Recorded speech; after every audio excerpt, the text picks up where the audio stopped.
Sadhu, sadhu, sadhu. Thank you everybody for being with us for the service today. Today our abbot is Bhante Kashanti. He is not here today.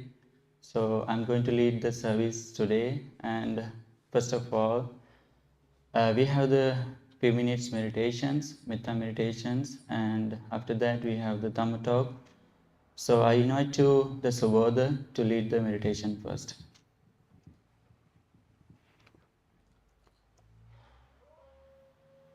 Let's get into a comfortable position. Close our eyes and take 3 deep breaths.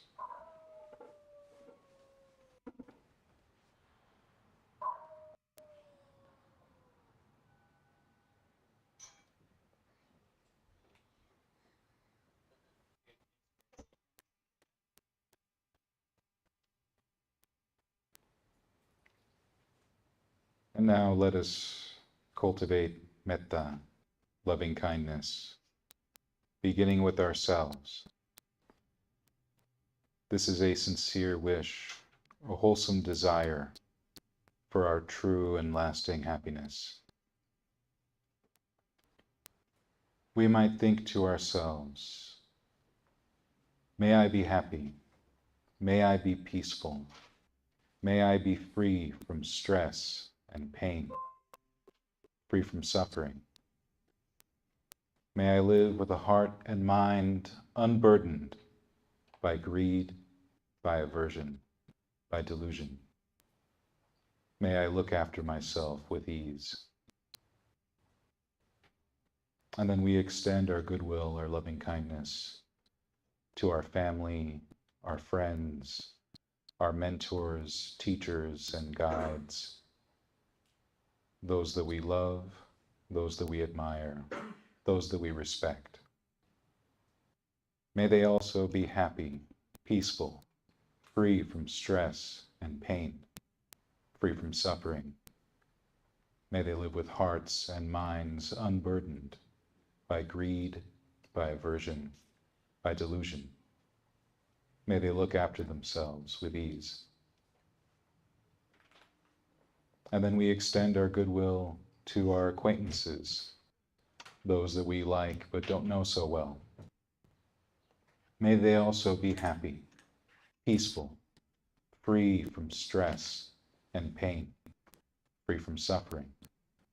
May they live with hearts and minds unburdened by greed, by aversion, by delusion. May they look after themselves with ease. And we also extend our metta, our goodwill, to those that we have difficulty getting along with, those that we don't like so well, those that we have difficulty admiring or respecting, even those that may call us enemy. May they also be happy, peaceful, free from stress and pain, free from suffering. May they live with hearts and minds unburdened by greed, by aversion, by delusion. May they look after themselves with ease. And so it is in this spirit of admirable friendship with all beings that we extend our metta, our goodwill, our loving kindness in all directions, in front of us, behind us, to the right and left of us, above and below, outward into infinity, to all sentient beings everywhere. May we all be happy. May we all be peaceful. May we all be free from stress and pain, free from suffering. May we all live with hearts and minds unburdened by greed, by aversion, by delusion. May we all look after ourselves with ease.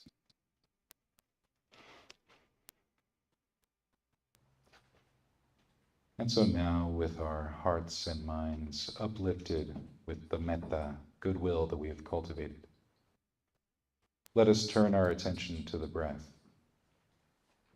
Ardent, alert, mindful, setting aside greed and distress with reference to the world. We bring ourselves fully to the breath coming in, the breath going out. Being fully aware of the quality of the breathing, whether the breath be long or short, deep or shallow. We might find it useful to ask ourselves what kind of breathing would be the most gratifying right now, and see how the body responds. Allowing the breath to become comfortable and relaxed, we establish ourselves in a pleasant abiding here and now, a place to which we can bring the mind to again and again, not getting caught up in thoughts of the past, thoughts of the future, fantasies, worries, concerns. We bring ourselves time and time again back to this present moment through this breath, right now, unifying body, heart, and mind with each and every breath.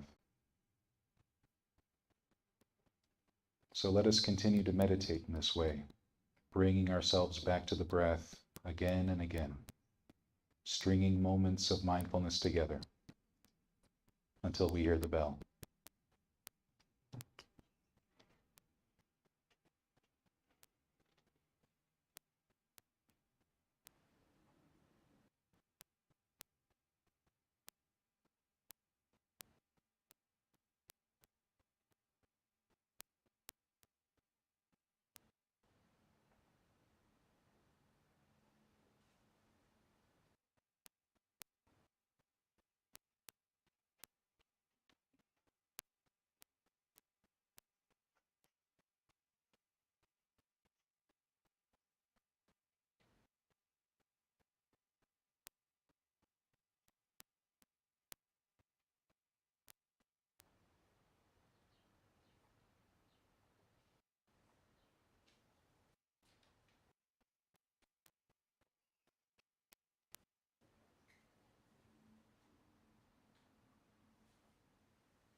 Thank you very much, one of the Dhamma speakers, Bodha. And also today, our Dhamma speaker is the Kashanti. He is going to give a Dhamma talk. Before that, I wanted to say something especially about him. Really, I know him more than 2 years ago because I'm here only 2.5 years ago. When I come here, he always welcoming me and he always asking, Bante, how are you? And he's very grateful and he's a very kind and open-hearted person. He's very grateful always, and both of them, not only Kashanti and Shraddha, both of them, they always try to take care of the temple and all the monks. Always they asking, how are you, Bante, like that. So I show my gratitude to both of you and I respectfully invite you to do the Dhamma talk in this moment. Thank you for the kind words. Let me begin. I take refuge in the Buddha. I take refuge in the Dharma. I take refuge in the Sangha. I don't know how many times I've said that over the past 30 years. It's the start of most services.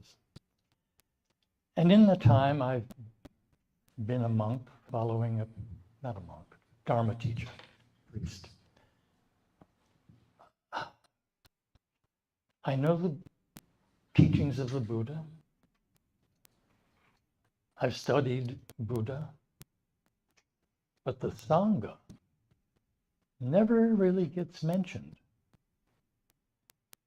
And it's one of the triple treasures. And the Buddha thought it was one of the most important parts of our practice. So the past week I've been thinking about what the Sangha means to me. And I remember when I first came to the temple, Shraddha had been coming for a while, and I drove him here, and because I really don't like religion, I sat in the car and read. And finally he said, you really should come in. And so fine, I came in. And it was the beginning of a long journey and a happy journey. I walked in and it was a different world. There were all of these people sitting on cushions. Chairs are a recent innovation. It was slightly dimmer, but it was calm. It wasn't the world out there. It was like coming home. I mean, out there, Thoreau said, most men live lives of quiet desperation.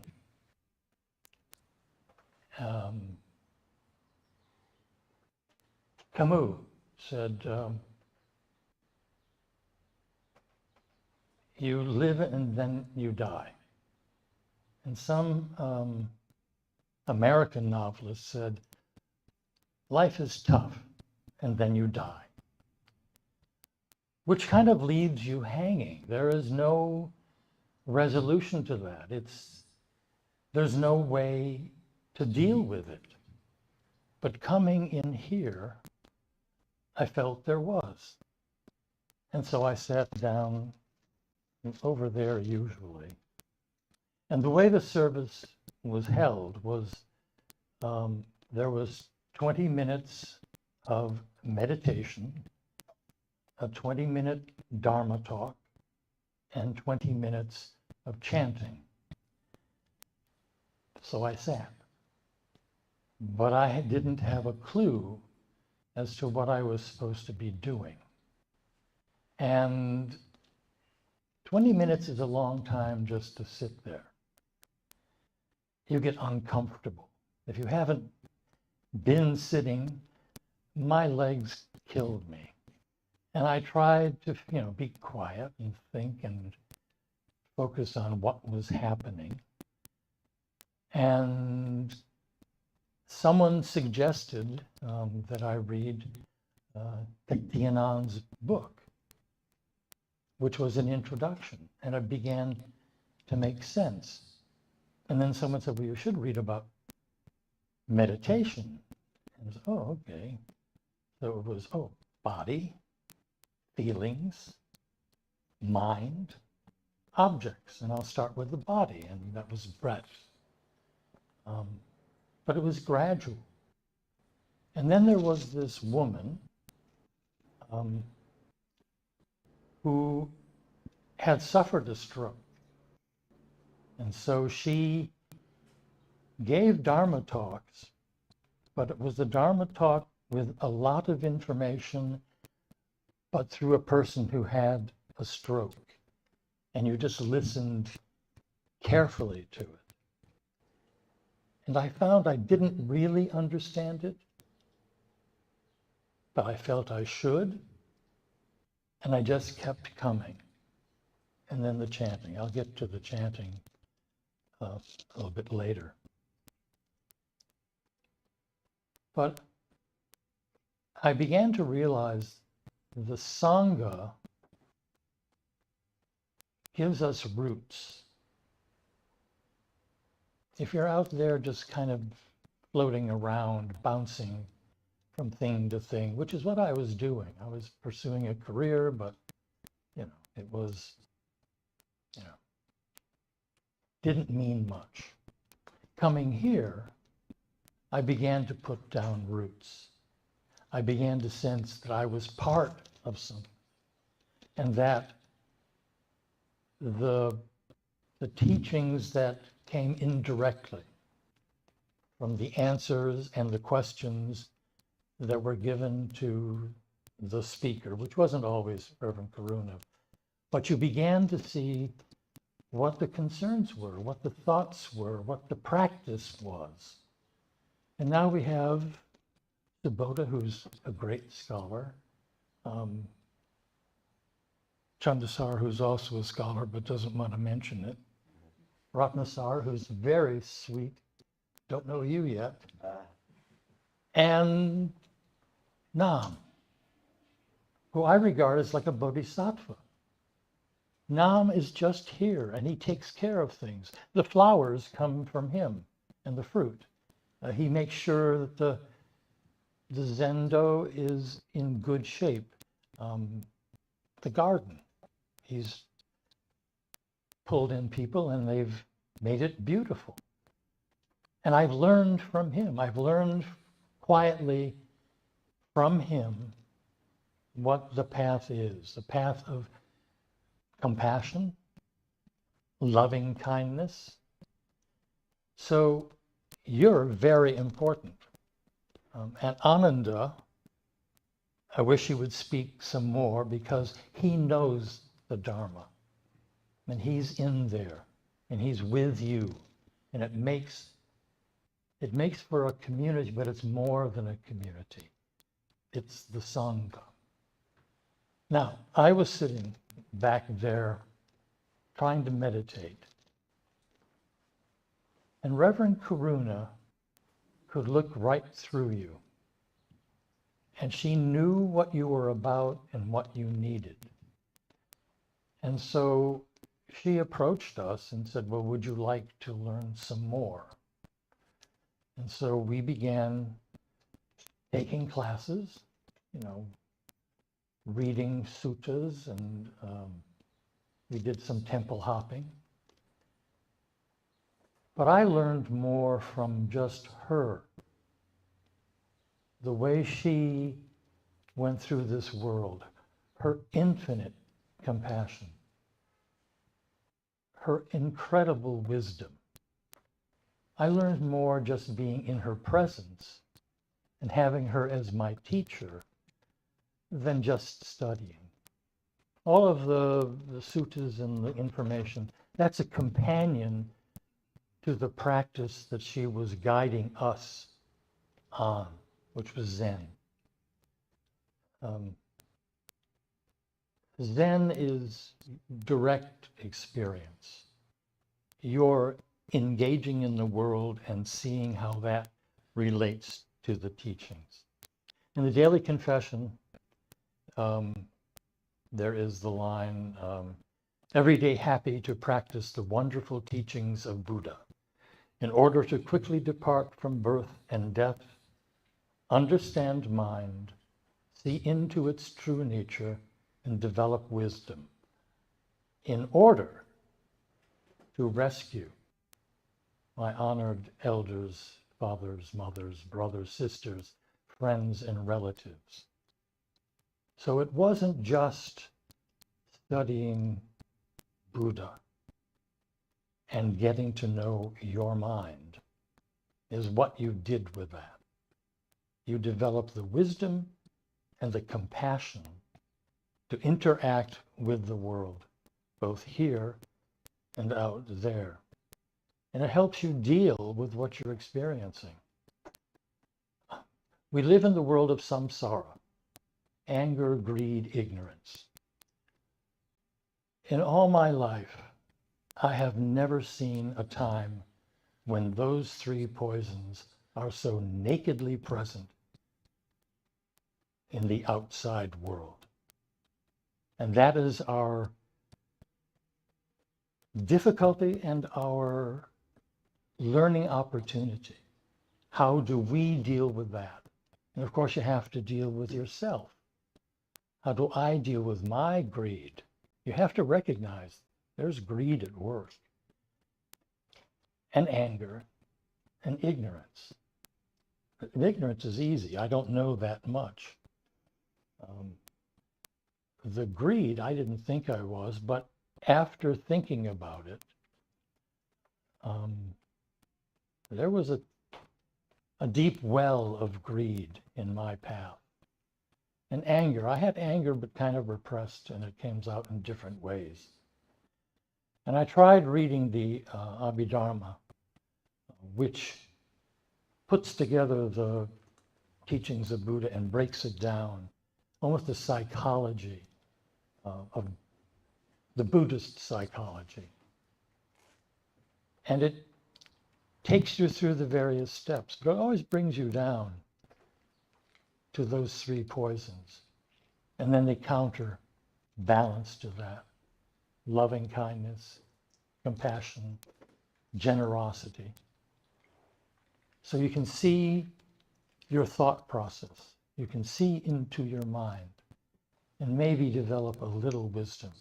Because in the Zen path, you develop your bodhicitta, your Buddha nature, which is compassion and wisdom, an open heart. And so I go through life, I try to follow the precepts, I try to follow the Noble Eightfold Path. And you realize that the teachings of Buddha are incredibly deep if you really explore the three characteristics, the three poisons, the five precepts, the Eightfold Noble Path. You can start at the surface, and that is like what I guess AA calls, fake it till you make it. But then as you go on, you get deeper and deeper into it. Years ago, Kusala gave a talk on the five remembrances, and it was, okay, I'll get old, I'll get sick, I'll die, I'll lose everything I love, and I only have what I did, either skillfully or unskillfully. Well, time has passed, and now I see what it means to growing old and getting sick and dying and then losing everything you love. and then realizing your life really is what you did, skillfully or unskillfully, good karma or bad karma. Because karma has no forgiveness to it. You did it, you own it. And so it took time to come to that realization, but it was always there, always the fact of it, and then the meaning of it, it gradually became real. And that's a Zen path for me. I rely on the people here with their approach to Buddhism, whether it's Theravada, Mahayana, or Zen Mahayana, Vajrayana. And I realized that there's in our tradition, there's a continual path from the Buddha to this moment. You can take the various teachers back and who received transmission from them. And that's the important thing. There's a through line back to the Buddha. And so I respect, honor, cherish that path, that transmission I'm a part of. It may end with me, the physical part, but in the next life, maybe something of that will be in the next being. You know, it's Reverend Karuna said, it's just having sex and a baby is not really it. There's all that karma that you put up in the cosmos, in the alaya consciousness. And that segment looks for a new home. And when it finds a compatible pair, it goes down. And that's the new life. And a baby is born. And a baby that is screaming, and colicky and all the rest of it, and then calms down. I think that's a shadow of the previous life. Just like some babies come out and they're very happy and very calm. They had a good life and they're coming back and they may have a happy life. But that was the start. And then life happens. And life puts on stuff. You become encrusted with the experiences. Internally, you still have the Buddha nature. But what you go through and what you accept will, knowingly or unknowingly, determines this thing you have out here. And our job is to try to scrape that off. And I use you. I watch you. I listen to you and find out how best to follow this path. And it doesn't have to be perfect. The Sangha is not perfect. You're not all, achieved bodhisattvas or arhats. You're all on your path, and I treasure the lessons you teach by being you, and know that you're on the path to achieve liberation, freedom from suffering. And I go back to my teacher and a parable. Maybe it's a real story. The Buddha was walking with his students, the other monks, and he picked up some leaves. And he said, "Monks, where are there more leaves? In my hand or in the forest?" And they said, "Oh, Buddha, in the forest."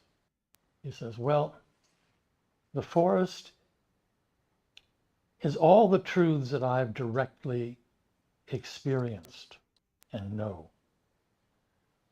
These are the truths that are relevant for your path. He only taught what was relevant, what you needed to know to get to where you were liberated. And I think Reverend Karuna at least looked at me and knew that I was a pedant, a really tight-assed pedant. I remember growing up as a Catholic boy. And back then, I don't know if they still do it, before your first communion and after for your confirmation, you had to learn the catechism. And you learned the catechism by rote. You gave the answer, the nun said, right. I never knew what any of that meant. And I didn't believe any of it. But I became an altar boy. I got the black robes, which is just we do robes too. And then I got the white robes, which when we had these ceremonies was a special position. I never made it to the red robes, which was just shy of a deacon. I mean, the ultimate goal of altar boy world. But I didn't believe it. And I came in here and I believed it. I didn't understand all of it, but I had great faith in it and knew that with time I'd begin to know it.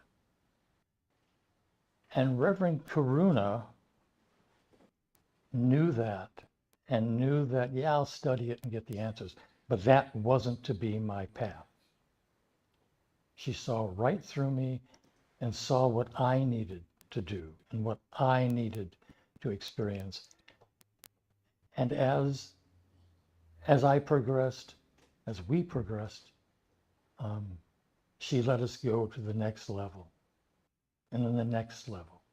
And finally, before the final ordination, we all had Doko-sans who would go in and she would, I think Shraddha talked about it last week, and you'd talk to the preceptor, and this was Reverend Karuna, and you could ask questions and she might give an answer. And I said, I don't know if I have learned enough, am I just doing it? And she said, yeah, you're going to do it tomorrow. Bing! Well, when she rang the bell, you had to leave. There was no further discussion. And so the next day we had, and I got my robes. But she was always doing stuff like that. When the expectation, when you were told what it should be, she would always blow it up. Because one of the fetters is a slavish attention to rituals and rites. When we got our more formal robes, we learned how to fold it, and we learned how to put it on in a great flourish, and it looked very dramatic. Well, at my ceremony, when I got the robe, I don't know what I did, but I had to get a monk to help me put it on. And I laughed, and she laughed, because stuff happens. And that's okay, because at the end of it, I had full ordination. And when we would do retreats have a very specific thing. You come into the Zendo, you meditate forever, you sleep on the floor. You're told before who gets up to do breakfast, what you're going to do after the morning meditation, what you're going to do cleaning up, and you're going to have lunch. And all of this stuff is done without talking. And so we were all very obedient. We were, yeah, quiet. Nobody's talking. We get to lunch. We sit down with her. She starts asking how we thought it was going. It was like, we can't. So you realized, yeah, there was a ritual to this, but she was going to break it just so you could see the reality of it. Because we went back and we meditated for hours and hours. And at the end of it, I haven't mentioned Reverend Shanti. He was always around, and he was always looking at us, and he was always taking care of us. And if you've been on, some of you have been on longer meditations. Our first one was like 3 days, and come Sunday night, Shanti broke the meditation and then just talked to us, chatted, do we want to learn chanting? We said yes, and we would do it. And then we went out. That was genius, because if you've been meditating for that long, that silently, driving is a new experience. It isn't rote anymore. I was driving and I saw the stop sign, and it took a few seconds to realize, oh, I'm supposed to stop. And Shanti was the one that got us back, is it Ram Dass, meditate, but don't forget your zip code. That was the whole experience, 30 years of it, and I haven't finished it yet. And probably I will die comes before I get anywhere near understanding. But that's okay, because there's a cycle, and maybe I'm at the end of one, death, but birth is in my future because I haven't reached nirvana. So thank you. And that's it. And any questions? Okay. Oh, yes. I like what you said about Guru wasn't like Guru. Yeah. You had a knack for doing that. Yeah, it was kind of frightening and kind of wonderful. It was, and you learn more, like the lunches we had after service. And you see here at work, and someone would say something stupid, and that cane would come out, whack you. And 2 seconds later, she's talking about something else. She was just correcting you. That's it. She was clinic. Yeah. And when she saw us earlier, she wanted you to understand she wasn't engaged in it. Yeah. She wasn't, you didn't understand that she was with you. Yeah. Yeah. And I am internally grateful that I experienced her as my teacher. Yeah. Yes. I told you I'd put you in.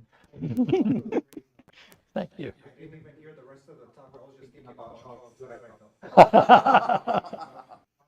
like what you said about how when there's a kind of a lineage coming all the way back from the Buddha. Yes. And I remember a story, I think, that I liked so much from the Buddha's life. When he was about to pass away, he was walking to his final resting place, and all of the monks had lined up to pay their final respects, and one monk was missing. The Buddha said, "Where is he? Bring him here. I want to talk to him." And then they brought him, and he said, "How come you didn't come to pay your final respects?" And he said, "Because I thought that by sitting and meditating and getting enlightenment, I would pay my respects to you." And the Buddha said, "You hear that, everybody? This monk understands my teaching." So I think in Buddhism, there's a lot of gratitude to our teachers, and we try to be better than them, or we try to at least have the qualities that they have. And it's a blessing to have, a community of Sangha and teachers and Kalyanamittas. Yes. I mean, you're all very important to our practice and to your practice. So look around. And we do tea and cookies. Yeah, that's a chance to learn and observe and learn next steps, what I have to work on. Okay. Yes.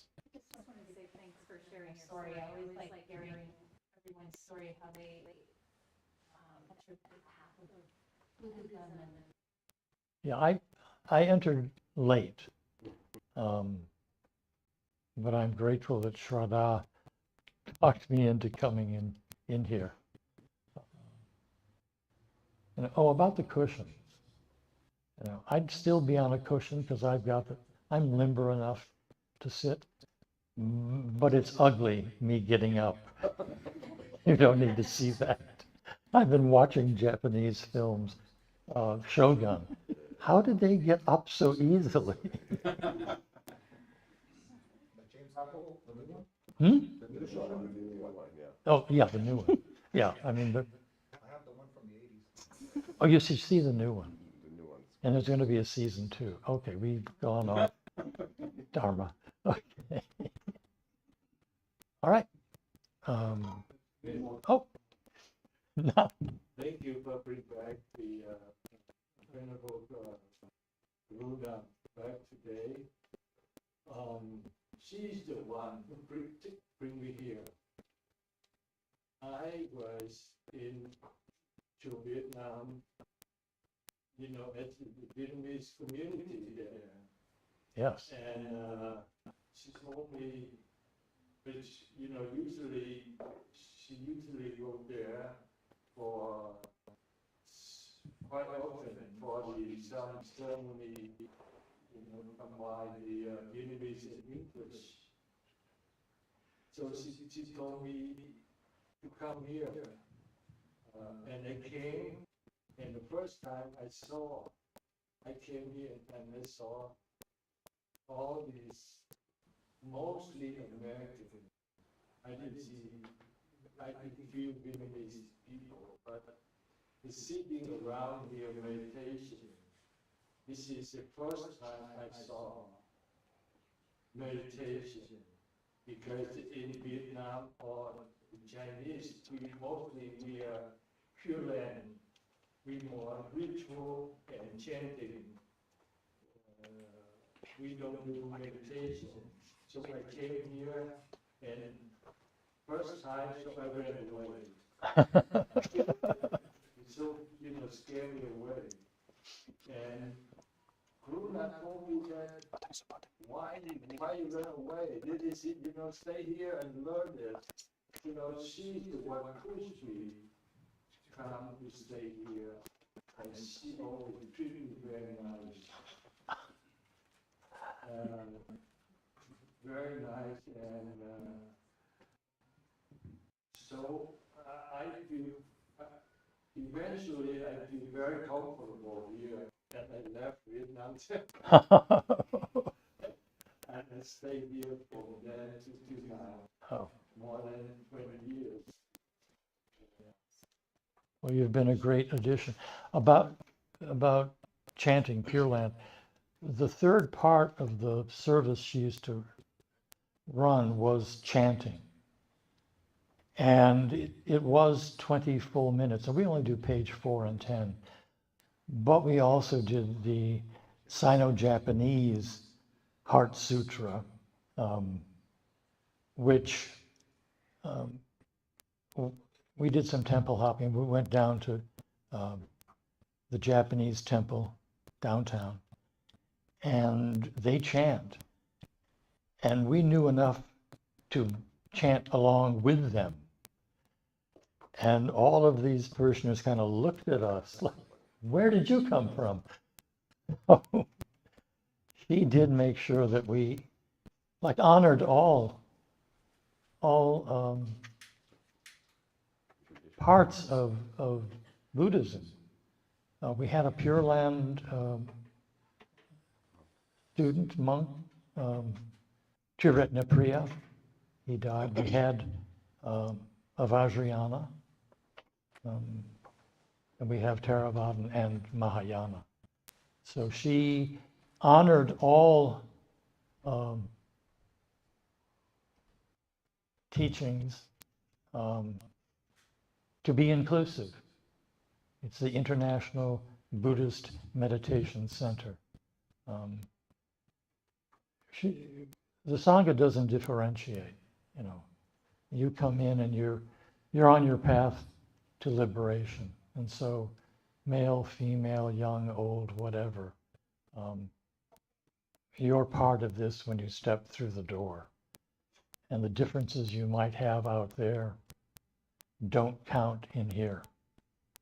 It's just you and me and Shraddha, Sabodha, the monks. Yes? I think Buddha was raised Roman Catholic like you were, and I was also. And one really poignant thing that she said was when she found Buddhism, she felt she'd come home. And I thought that was just very telling. So she invited others around her to come home as well. Yes, that's the perfect way of putting it. I think Shraddha really feels that. I felt it. It's when I read the Dhamma, it often I feel like, oh yeah, I kind of knew that. You know, it's telling you the truths that you know in some portion of your body, but you haven't been able to articulate it. And the Dharma articulates it and makes it, oh, I can come back to this if I've forgotten. I read a lot, but I forget a lot, so it's all back there someplace. Yes?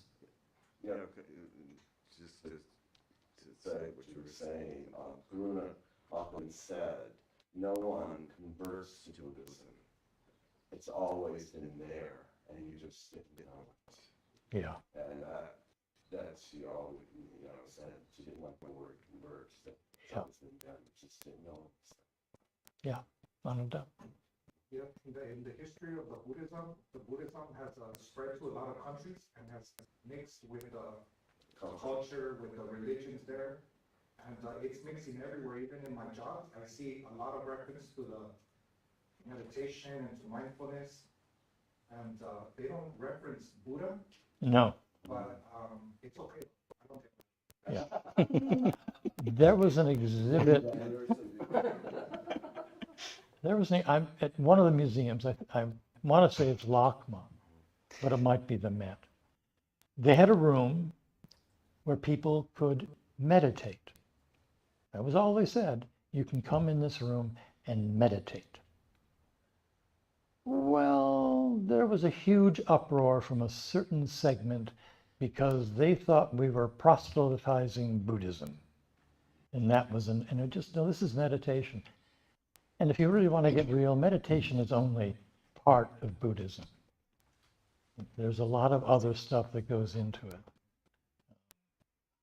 And we know it, and we'd like them to find out about it.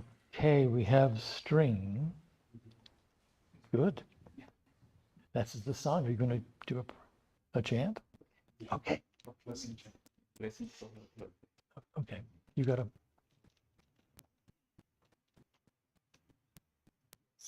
Okay. Thank you very much, our Dhamma speaker, Kashanti, for your expressions and your kind words and kind thoughts, everything. And let them to know how to lead a nice life and how to make a better life as a human. So, and also I wanted to say some special things. Next Sunday is the first week of the month. And next Sunday, our Dhamma speaker, Reverend Kusala, he is the Dhamma speaker. And please come and join for the service next Sunday also. And next Sunday also, we have the meditation 10 o'clock to 10:45 minutes, and 11 to 12, we have the service. And also next Saturday, next Saturday we have the Lotus Festival in Echo Park. If you want to really go there, please come and join. Maybe I don't know, they do have the parking space, or I have no idea about that. So as we are monk, we go there to bless them. So you also can go there. They have the Asian, so many events and so many, I think maybe boat race and so many things you can see and you can enjoy there. If you wanted to go, you can go there next Saturday. I think maybe morning time, and Saturday and Sunday both 2 days they are going to do it, and that's the another one. And also I have one more thing to say. This is the our Bhante Reverend Shanti's friend, long time, so I warmly welcome to service today. And also have a special thing to say. I have I don't know, I had a best friend since a long time. His name is Ben. Ben's daughter's name is Vivian. Her birthday was last Sunday, I think. So, right? Am I correct? Okay. So she wasn't here. He said, Bante, I couldn't come to the service today because I have a birthday celebration for my daughter Vivian. So Bante and me and all the monks, we decide to celebrate her birthday today itself in our service, after the service. So and now we are going to bless that little, the adorable baby to have a wonderful life and to success her educational life, and also stay away from the enemies, and also have a good and healthy long life. And also I wanted to say, and I wanted to wish her to take care her parents when they get old. Okay, we are going to practice, we are going to chant the Karaniya Metta Sutta. It include the good wills, I mean, loving kindness. All the suttas include those kind of things, good wills or metta or loving kindness. We're going to chant that sutta for blessing for our adorable baby, little girl, for Vivian. Okay, you all can join with us. I know you can't pronounce or you don't remind it. It's okay, you can join with mentally. Okay. Namo tassa bhagavato arahato samma sambuddhassa. Namo tassa bhagavato arahato samma sambuddhassa. Namo tassa bhagavato arahato samma sambuddhassa. Bhagavārahang samma sambuddho vichācārana sampanno sugato lokaido anuttaro purisa dhamma sārati sattva deva manussānam buddho bhagavāti.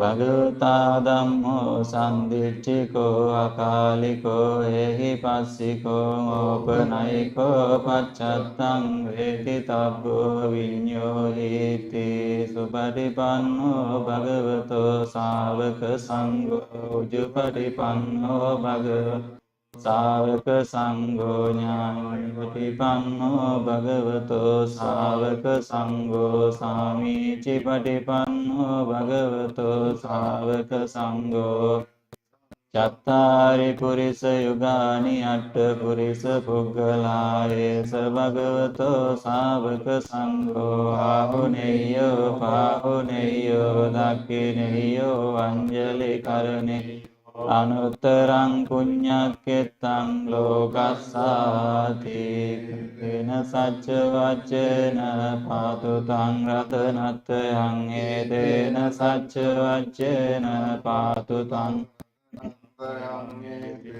sacca vaccena patutang ratanatayang karaniya mata kusalena yantang santang padang abhisamicca sakko ujoca suvaco jassa madhuvanati mange samdussa koca subaraca apagam Mutti Santingriyo Chanipagocha Apagaptu Kulesu Vananugido Nachakodang Samachare Ginchiyena Vinyo Pare Upavade Sukhino Vakemino Antu Sabbe Satta Bhavantu Sukhitatta Nikubeta nati manyeta katta chinang kanchi vyarosana patigha sanyana nyunanyasa dukkha micceya matayata niyam buddhang ayusa eka buddha manura Evampi sabba bhutesu mana sambhave aparimanam etancha sabba logasmin mana sambhave aparimanam uddhang adochatriyam cha sambhadang avirang asapattam tittam charannisinno vasayano vayavatassa vigatamiddo Aditya Brahmanetam Vyarang Idamahu Dittincha Anupagamma Silavadasanena Sampanno Kamesu Vinayage Naijatu Gabbaseyam Punarete Vivajjantu sabbarogo vinassato mate bhavattantarayu sukhe digayuko bhava bhavatu sabba mangalam rakkantu sabba sabba buddhanubhavena sada sati bhavantu te sabba dhammam rakkantu sabba devata sabba dhammanubhavena sada sati Mangalam rakkantu sabba devata sabba sanghanubhavena sada sutti bhavantu te sadhu. Okay, now it's time to chant the page number 4 and page number 10.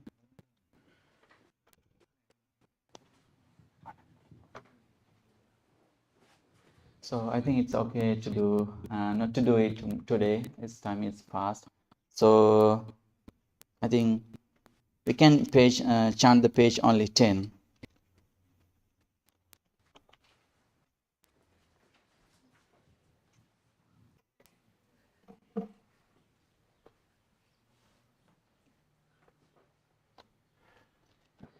Sentient beings are numberless. I vow to save them all. Deluding passions are inexhaustible. I vow to end them all. Dharma gates are limitless. I vow to study them all. Buddha's way is supreme. I vow to attain it. May suffering ones be suffering free, and the fear-struck fearless be. May the grieving shed all grief, and the sick find health relief. When ye do look for pop, unyate dong du chunga change ai kong tam pa bao. When ye do look for pop, unyate ai dong du chunga change ai kong tam pa bao. When ye do kop unyate ai dong du chunga change ai kong tam pa.